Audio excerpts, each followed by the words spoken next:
Apa? Karena kita harus menang. Walaupun di kandang lawan, begitu ya.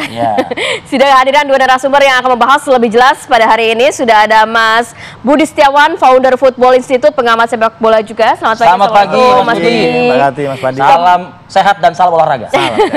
Kemudian juga ada jadi krep tuh ngomong kayak gitu tuh. Gitu ya. Ini krep nonton, ini krep nih. Dan juga ada Mas Budi Sudarsono, mantan pemain timnas atau dikenal dengan Mas Piton. Mas Piton. Selamat pagi, assalamualaikum. Apa kabar, Mas? Baik, alhamdulillah. Sebelum ke Mas Budi juga, kita ngobrol-ngobrol pengalaman zaman dulu deh mungkin ya, Mas ya. Melawan Vietnam, terus kemudian kualifikasi Piala Dunia. Sebenarnya bagaimana tantangannya, kemudian bebannya akan seperti apa sih untuk pemain-pemain timnas Indonesia?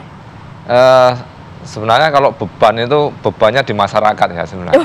Kalau kita kalah kan istilahnya ya dihujat gitu dihujat gitu lah.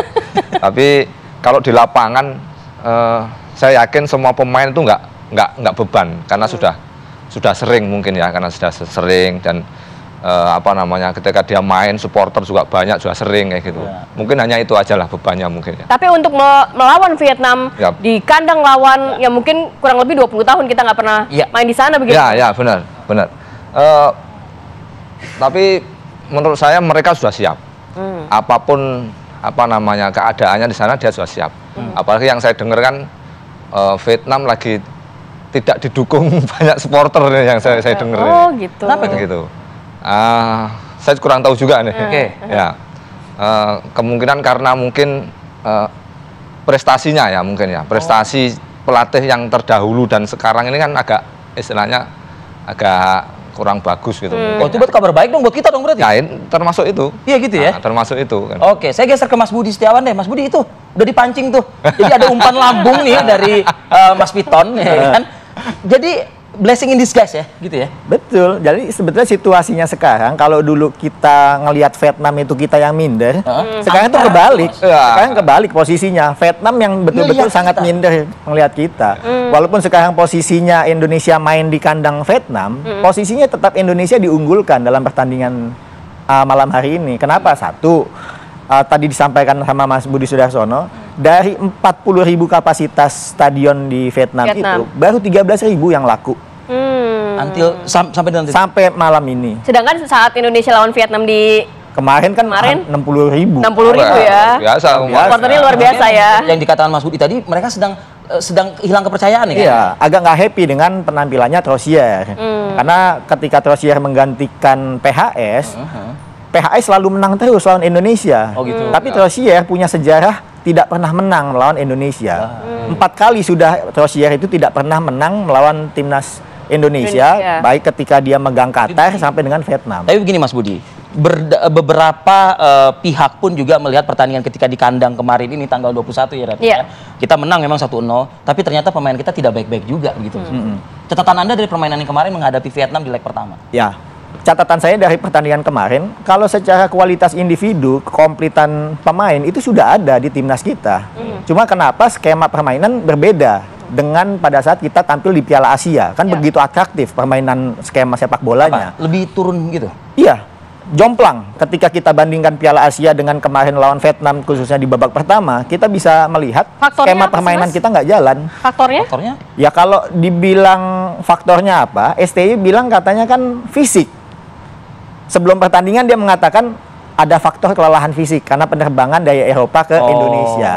Tapi sebetulnya alasan itu terbantahkan ketika dalam pertandingan itu Jayadi alias Jay Izzes bisa main 95 menit. Nathan bisa main 45 menit. Artinya sebetulnya kelelahan itu bukan isu. Bukan isu. Ini kan berarti kan masalah skema yang tidak bisa jalan. Masalah anggap remeh sebagaimana tadi analisa Anda di awal dan analisa Mas Budi juga tadi? Kalau anggap remeh kayaknya enggak. Tapi kenapa skemanya itu bisa jalan apa nggak bisa jalan? Ini yang menjadi pertanyaan. Mas Budi nanti ikut juga komentarin ya soal permainan kita pertama kemarin di leg pertama itu. Tapi kita dengar juga suara masyarakat yang akan juga menyaksikan permainan skuad merah putih ya. Nanti malam seperti apa? Kita bergabung dengan reporter kita di lapangan.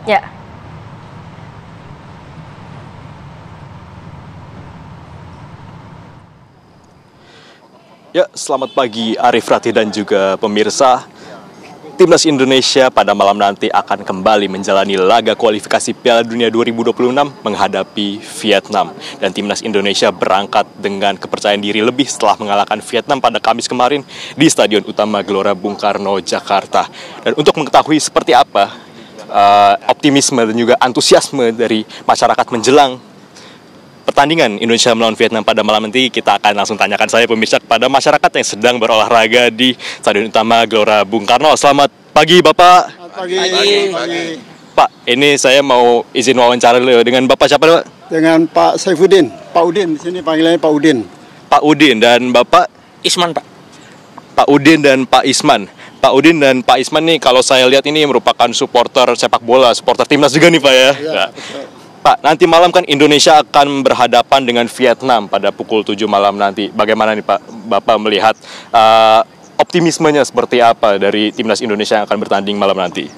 Kalau dilihat dari materi pemain, secara individu, timnas kita cukup menjanjikan. Tetapi karena ini baru tim baru ya, jadi pendatang baru, mungkin secara kerjasama masih agak meragukan. Nah kalau Vietnam ini kan udah fix, udah dari dulu gitu, nggak ada pemain asingnya. Dia lebih kompak. Dan pengalaman kita nggak pernah menang di Vietnam. 20 tahun yang lalu zaman Buasa Losa menang. Nah mudah-mudahan sekarang ini kita akan menang. Dengan materi-materi pemain kita yang ada sekarang cukup diandalkan untuk menang. Jadi targetnya harus 3 poin. Pak Isman, kalau kita lihat di sini kan timnas Indonesia sempat agak pincang nih, ada beberapa pemain yang cedera nggak bisa bergabung dengan timnas. Bagaimana Pak Isman melihatnya, Pak? Kalau saya tetap optimis Indonesia akan bisa memenangkan pertandingan malam ini karena perpaduan antara pemain naturalisasi dengan pemain nasional Indonesia sendiri itu sudah cukup padu. Di antaranya nantinya kita berharap nanti lemparan ke dalam dari Pratama Ahram juga akan menciptakan gol lagi gitu. Kemudian juga Asnawi Mangkualam katanya udah siap fit untuk main sebagai bek kanan. Kemudian yang tidak kalah pentingnya adalah dengan masuknya Jai Itse sebagai stopper kita. Itu membuat kokoh pertahanan timnas Indonesia. Jadi sekali lagi saya optimis tim kita menang nanti. Oke Pak, terakhir nih Pak, prediksi skor untuk malam nanti kira-kira berapa? 1-0. Kalau Pak Isman? 2-1. 1-0 dan 2-1. Untuk Jadi Indonesia, 1-0 untuk Indonesia. Ya pastinya untuk Indonesia. Pokoknya target 3 poin. Target 3 poin untuk Indonesia. Jadi semoga Indonesia menang ya Pak malam ini melawan Vietnam. Itu dia pemirsa, aspirasi dari masyarakat mengenai optimisme dan juga antusiasme menjelang laga Indonesia melawan Vietnam pada malam nanti. Dan tentunya pemirsa, meskipun Indonesia ditinggal sejumlah pemain pilarnya seperti Mark Klok, kemudian Nadeo, dan juga kabarnya Ivar Jenner dan juga Pratama Arhan sedang mengalami sakit. Namun di satu sisi Indonesia juga kedatangan amunisi baru seperti Tom Haye dan juga Ragnar Oratmangun yang baru saja disumpah WNI dan kemudian diprediksi akan menjalani debutnya pada malam nanti. Di satu sisi juga Sintayong juga baru saja memanggil kembali Hernando Ari, kemudian juga Muhammad Ferrari dan juga Rahmat Irianto untuk mengisi kekosongan dari sisi yang ditinggalkan oleh pemain-pemain yang cedera maupun akumulasi. Seperti itu, Arif dan Ratih juga pemirsa, kembali ke studio. Langsung dari GBK berbincang juga dengan masyarakat Indonesia, nggak muluk-muluk kok tadi ya. 1-0, 2-1, poin penuh 3 begitu ya. Mas Piton, singkat aja kalau melihat permainan apa yang harus dipersiapkan mungkin untuk nanti malam? Kalau saya rasa lihat dari permainan yang kemarin kita di GBK ya, di tournament, kebetulan saya juga nonton langsung kemarin itu. Jadi emang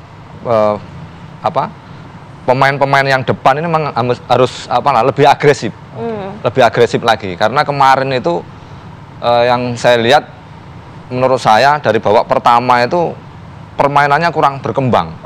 Nah, jadi yang saya lihat kemarin tuh pemainnya kurang berkembang dalam artian strikingnya ya, serangannya. Okay. Jadi baru menit berapa tuh muncul ada serangan yang cukup signifikan? Babak kedua baru agak agresif ya. Tuh kayak masih kebingungan. Ya, jadi saya lihat itu hanya syuting tuh hanya sekali doang. Ya, harusnya nanti malam justru menyerang terus di awal. Iya, harusnya lebih agresif karena ya? Banyak peluang akan menciptakan banyak Gol juga. Istilahnya gol, istilahnya kan gitu. Iya. Apalagi kan main di tandang ya, bukan lagi. Oke, Mas Budi, mungkin nggak di bawah 1 menit nanti tiupan peluit itu, wasit itu langsung gol gitu mungkin nggak? Kita kembali saat lagi. Lo kan Mas Budi kan? Nggak 1 menit juga tapi. Agresif. Oke. Kita lanjutkan lagi perbincangan. Ini kalau memprediksi ya nanti permainan Indonesia dan Vietnam akan seperti apa ya, harapannya pasti Indonesia menang, unggul dari Vietnam. Tapi Mas Budi, kalau melihat harapannya Rivi mana dulu? Dulu Mas Budi. Mas Budi, ini kalau aku manggilnya Mas Vito. Mas Budi, kalau melihat tadi kan Rivi kan ya semenit mungkin kan Indonesia membobol harapan loh. Tapi kita juga nggak pengen seperti permainan sebelumnya yang 45 menit nampaknya juga belum ada pergerakan apa-apa begitu Mas Budi. Ya kalau kita bicara harapan, detik ke-7 bisa langsung gol kayak kemarin Jerman lawan Prancis, ya mungkin aja namanya harap kan boleh. Tapi tapi kalau kita ngelihat pertandingan-pertandingannya STY dalam 4 tahun terakhir, kita nggak pernah melihat ada gol cepat di awal-awal. Kenapa sih? STY selalu pemanasan dulu. Dalam setiap pertandingan dia butuh pemanasan. Kan kalau udah starting line up itu kan sudah panas ya? Iya. Dan kemarin, leg pertama kemarin pemanasannya kelamaan. Sampai 45 menit ya? Sepakat. 45 menit cuma hanya 1 kali upaya tembakan loh. Ya, artinya dari sisi teknikal, taktik dan skema permainan di babak pertama kemarin, memang kita nggak melihat apa-apa dalam pertandingan kemarin. Padahal di kandang. Nah, ketika nanti hari ini main di kandang Vietnam, tetap peluang itu untuk menang ada, karena secara kualitas lagi-lagi kita nih sudah di atasnya Vietnam. Mereka nih agak ngelihat kita beda ya sekarang. Jadi ini menurut saya ini adalah pertaruhan malam hari ini, apakah kita bisa menang lawan Vietnam atau enggak. Apa yang dipertaruhkan? Satu, program naturalisasi ini akan dipertaruhkan. Ketika kita tidak menang lawan Vietnam, ini dipertaruhkan. Apakah yang gagal atau berhasil itu adalah program naturalisasinya atau pelatihnya yang tidak bisa memanfaatkan seluruh sumber daya yang sudah diberikan oleh PSSI. Kita sudah patut mengapresiasi PSSI nih, melakukan naturalisasi 8 pemain naturalisasi dalam waktu 1 tahun. Dan 3 pemain diantaranya itu dilakukan tengah malam. Berarti kan effort dari PSSI atau ketua umum ini jelas. Udah pol-polan lah ibaratnya ya. Harus menang lawan Vietnam. Karena dengan kita lawan Vietnam 80% atau 85%, kita nih akan lolos ke fase ketiga. Kalau kita gagal melawan Vietnam berarti sudah pupus harapan atau bukan gimana? Pupus, lebih sulit. Karena kita akan ketemu lawan Filipina dan ketemu lawan Irak. Saya orang Indonesia tuh biasanya kalau ngomongin sulit nggak mau tuh biasanya kan. Bener kan? Nah, kalau misalnya insya Allah Bismillah nih, nanti malam itu menang lawan Vietnam. Kedepannya bagaimana? Kan nanti kan di kandang lagi nih, ketemu sama Filipina, ketemu sama Irak. Gimana tuh Mas Budi? Ya itu udah pasti kita akan lolos ke fase ketiga babak Piala Dunia. Kalau kita lolos ke fase mengalahkan Irak nggak mudah Mas. Betul. Walaupun nanti kalau kita kalah lawan Irak tapi kan masih bisa. Dalam hal ini kita cuma butuh poin saja. Dengan kita runner up tanpa perlu mengalahkan Irak, kita bisa langsung lolos ke fase ketiga. Jadi pertaruhannya nanti malam justru ya? Nanti malam. Kalau kita lolos ke fase ketiga, satu untuk Piala Asia selanjutnya 2027, kita udah langsung lolos ke babak final, sudah ada, nggak perlu lagi ikut kualifikasi. Dan itu membuka peluang kita untuk masuk jalan ke Piala Dunia. Walaupun kita nggak bisa peringkat 1 dan peringkat 2 ketika di fase 3, tapi di peringkat 3 dan 4 kita bisa masuk ke babak kualifikasi lagi. Jadi ini adalah penting, walaupun ini tidak masuk dalam target kontrak PSSI ke STY. Menurut saya kalau STY mau kontraknya diperpanjang, nggak ada lain, nggak ada bukan, buktikan, wajib lolos ke fase ketiga dengan menang lawan Vietnam pada malam hari ini. Tapi begini STY banyak maunya, tapi kalau skuadnya nggak bisa mengimplementasikan kemauan STY agak repot nih, Mas Budi. Untuk striker di depan nanti ini malam nanti malam. Ada permasalahan nggak menurut Anda? Atau mungkin ada keinginan Anda misalnya siapa dengan siapa begitu? Yang saya tahu kan striker sudah ada naturalisasi baru itu. Yang baru Orad Mangun itu ya. Ya itu mungkin bisa mengisi slot striker yang nanti malam main itu. Saya rasa pengalaman dia kan cukup lumayan bagus kan di tim Eropa di Belanda itu kan. Menurut saya bisa mengisi istilahnya kekosongan striker yang emang kita ada masalah tuh 3-4 tahun lah istilahnya. Ke belakang ini emang susah cari striker kita. Gitu. Kenapa? Apa susahnya sih cari striker? yang pertama emang jam terbang. Saya ingat dulu Anda sama Bambang Pamungkas di depan tuh mau ngadepin siapa aja kayaknya di dobrak-dobrak aja perasaan deh. Ya benar Mas Budi ya. Emang mungkin karena jam terbang. Biasanya kalau di tim itu kan jarang main, walaupun kemampuannya tinggi, tapi kalau jarang main kan pasti akan surut. Tapi kalau kemampuannya rendah, tapi kalau sering dilatih, sering main, otomatis kan akan tinggi. Kan. Jadi menurut saya karena posisi striker kalau di Liga Indonesia itu sekarang banyak pemain diisi pemain asing. Jarang pemain. Tapi bukan naturalisasi. Tapi asing kan ada asing kan ya. Pemain asing. Jadi jarang untuk pemain lokal di situ yang istilahnya yang reguler itu jarang. Mas Piton, tapi walaupun tadi dikatakan oleh rekan kami Iman beberapa pemain yang juga mungkin nanti dalam kondisi sakit, tidak bisa main, komposisi itu sudah cukup aman kalau menurut Anda untuk bermain nanti malam? Kalau menurut saya pelapisnya pun sekarang sudah aman, rata-rata hampir sama sekarang. Ya, jadi semuanya yang dibawa kira-kira pemain 25 pemain atau berapa pemain itu rata-rata seimbang, hampir sama. Hanya emang yang main itu taktik pelatih aja. Kalau menurut saya pengalaman dan istilahnya sama saja. Taktik pelatih ini kira-kira menurut Mas Budi yang di lapangan dulu gitu ya, bisa nggak sih diimplementasikan oleh squad ini begitu ya, Bro? Kalau saya yakin bisa, karena yang sekarang pemain yang sekarang tuh beda dengan yang dulu kan gitu. Nah, sekarang memang pemanggilannya itu cepat ya. Jadi hanya berapa bulan baru kita kumpul. Kalau dulu kan memang TC jangka panjang. Nah, itu kan ada min plusnya. Kalau sekarang kan berapa bulan baru kita masuk TC gitu. Tapi menurut saya sudah bisa karena yang sekarang pemain-pemain sekarang itu istilahnya udah levelnya masalah timing nggak ada masalah ya Mas Budi ya sebetulnya ya? No isu kok. Nggak ada isu ya? Nggak ada isu. Berapa nanti malam Mas Budi? Kalau masalah hasil, ekspektasi saya sih harusnya 2-0 atau 3-0. 2-0 atau 3-0? Kenapa? Karena nih kemarin STY ngomong dalam pre-match conference. Dia bilang seperti ini, 1 tahun yang lalu tim Indonesia lebih muda dan tidak berpengalaman. Kalau saya garis bawain dulu, 1 tahun yang lalu belum ada 8 pemain naturalisasi.